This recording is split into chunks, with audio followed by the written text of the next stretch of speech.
Welcome back to the Brand Checkup. This is Chantel, S. Ladybug Brumfield, also known as a nonprofit brand doctor here at the S2B Brand Hospital, where we specialize in helping nonprofits breathe life back into their organizations in the areas of attention, compliance, engagement to drive impact.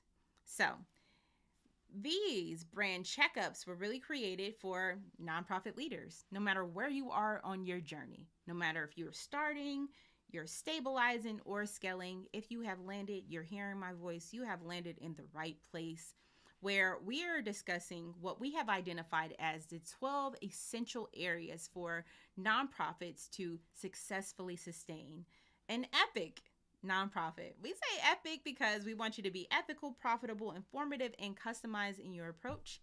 And this month is all about board development. So, our topic today is how to 10x success with your nonprofit board. So, let's get started. So, when looking at what you should know by the end of this discussion, you should be able to define a specific donation strategy, design a solid relationship management plan for apex donors, deliberate on the areas of leadership development needed to succeed, decide on a schedule for board members and status reports, deploy the relationship management plan consistently for 90 days, and debrief with board members every quarter to monitor success. So, when thinking about define a specific donation strategy, why? Why would you need a donation strategy? Most organizations miss this. Why? Well, your board members are there to raise money. So if you don't give them a strategy to use in order to accept donations, they're not going to be there to do much. And what we say is that your board is only as strong as the plan and how well they execute as a team. You want to put your board members in a position to have a plan, a strategy, and a way to execute as a team to get your organization the funds that you need. Right? So you should be able to define a specific goal and objectives for your donation strategy, and keeping in mind the area of focus of where you're looking to pull the funds in to support. Then you want to help your board members understand their different options. So they could be going after grants. They could go after fundraising methodologies. They could be looking at in-person events, corporate sponsors, but the point is that they're going to be looking for apex donors that fall into the area of engagement. So the difference here is that apex donors are really those who are going to give your organization 25,000 to 2 million plus. So you have to ask yourself the question, you really want your staff and volunteers to speak on behalf of your organization to corporate partners, potential corporate partners who are in the position to give your organization 25,000 plus? And the answer should be no. So when you ask the question, why do you need a donation strategy? That's why you need a donation strategy. So design a solid relationship management plan for apex donors. So again, we have identified apex donors as those who are in position to give your organization $25,000 to $2 million over the course of a time, right? So when selecting your board members, you want to select people who have large networks. Why? Their network is your network for your organization, right? So you want to know people on your board that knows people, who knows a person, who is that person that is in position to support your organization, and maybe one check, right? So when thinking about the type of attention and what type of plan and hierarchy must be created, your goal is to get to that engagement hierarchy, right? These folks that are in your network that are your friends, longtime friends, college buddies, and professionals that work for corporations who can put a call in to say, hey, can we get some corporate matching? Not some complete stranger, or maybe it's someone you can get one person or six degrees of separation away from, where you can have a great introduction. So if you're going to do that, what you need to equip your board members with is a solid way of being able to do that. And so what we say is that you want to train them and provide them collateral. Give them the language, the photos, the content that's needed for them to be able to have those conversations in excellence, without restriction, without saying, oh, I need to make a phone call and figure that part out. Make sure they have everything that they need. Then you want to deliberate on the areas of leadership development needed to succeed. Well, what does that mean? That means that you want leaders on your board. You want them to not really be in that position of the sitting duck and not do anything. You want them to have that ability to be empowered to take initiative on their own and really fulfill all of the fiduciary responsibilities that they have for being on the board, which is, in this case, communicating with donors, building relationships, following the donation strategy, and then ultimately making sure that they're developing in a way that they can do it long term in a sustainable way. All right. So what do you have to do is be able to give them an ability to identify issues and opportunities at the same time. So if there's an issue with their inability to be able to communicate, to drive this strategy, really to be able to build the relationships that are needed, that's when they should be able to come in and, identify that as an issue. They should also be able to identify opportunities. These folks are the type of folks that go to conferences and go to networking events and go to private dinners that are around folks who are best positioned to really, serve or support your organization. And what they're really looking for is those who are in position to advise and invest. And so they're right there with them. So give them what they need to be able to feel equipped enough and empowered enough to speak up. Right? And lastly, you want to be able to really help them focus on developing strong relationships. These are not transactional relationships. Many organizations we find wait until that one time of the year when they're doing their annual gala so they can have their board members stress themselves out and get on the phone and be like, hey, we need you to come to our event. We're looking for checks and dialing for dollars. And that is just not a sustainable way of doing this. Put your organization in a position where you go through and you identify, your local champions, your staff members, your volunteers, and the type of donors that are required to really come to these events and spend time cultivating relationships. So how do you do this, right? So we just said you put your organization or your board members in a space where they can identify issues and opportunities. Well, what way should they communicate to you? Well, you don't want to wait 3 months before you have a meeting, and you surely shouldn't wait biannually, right? So you want to think about how often you want to communicate and have a nice plan, a way for your board members to communicate things that are popping up. So you have to make a big decision of when are you going to have these meetings.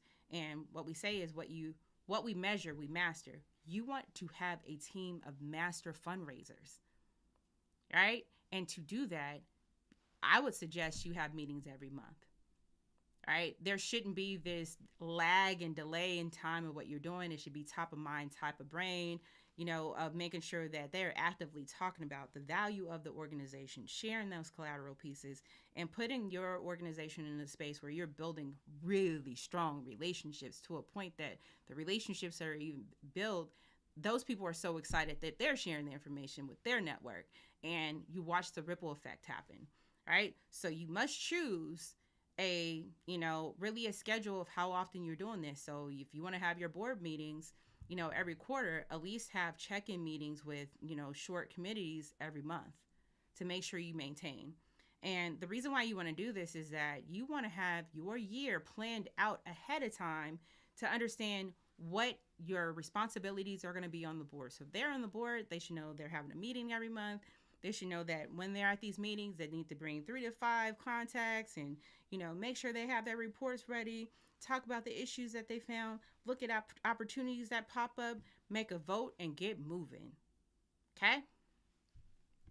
Then you want to deploy your relationship management plans consistently over 90 days. So why do I say 90 days? Because one day is not enough. A week is not going to matter. A month is not going to get you to the ultimate donation level that you're looking to get to. But if you put yourself in a space where you're taking the time to build a dope relationship, great relationships with donors, give yourself 90 days to make it happen. 3 months. Spread it out. Date. before you ask them to put a ring on it and marry your organization and marry themselves to your mission. Okay? So if you're going to build relationships of substance, it takes consistency. So be consistent. And as much as we were talking about before of having, training to go through and get those collateral pieces, the piece of collateral that is really required that every board member should have in their hands. So if your organization and your board members do not have a pitch deck that puts them in a position where they can consistently speak about your organization in a way that is both polished and professional, you all need to fix that now. Okay?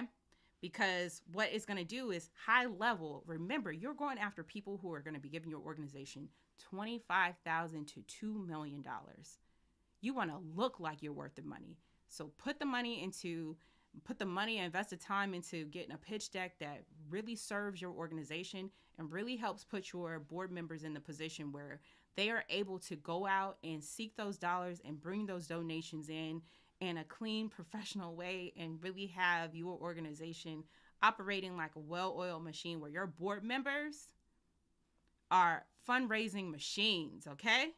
That's what you're looking for. And so when thinking about this 90-day campaign, that means that you also want to have regular checkups in between, right? So if it needs to be weekly, do weekly. If it needs to be every other week, whatever it may be, and separate from your actual board meetings themselves. But you want your committees and your board members to really check in. So have virtual meetings if you need to. Meet up for coffee so you can talk about how great things are working.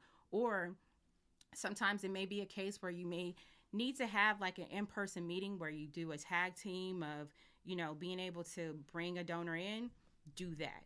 And more importantly, remember the rule of 6. The rule of 6 is that you must have 6 meaningful touch points to really get people to commit to really being on board with you.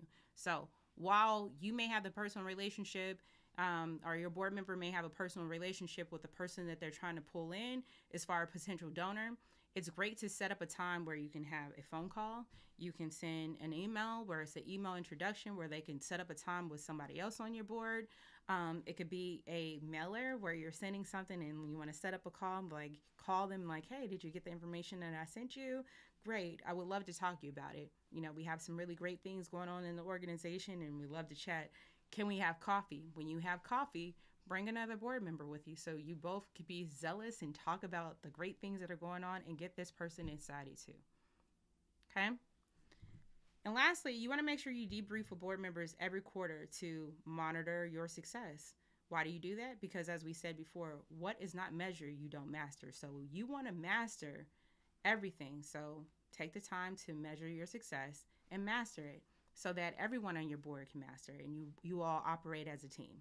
All right. So you want to look at reviewing your key performance indicators. So what does that mean? Well, remember, your board members are there to do donation strategy and build relationships and have leadership development.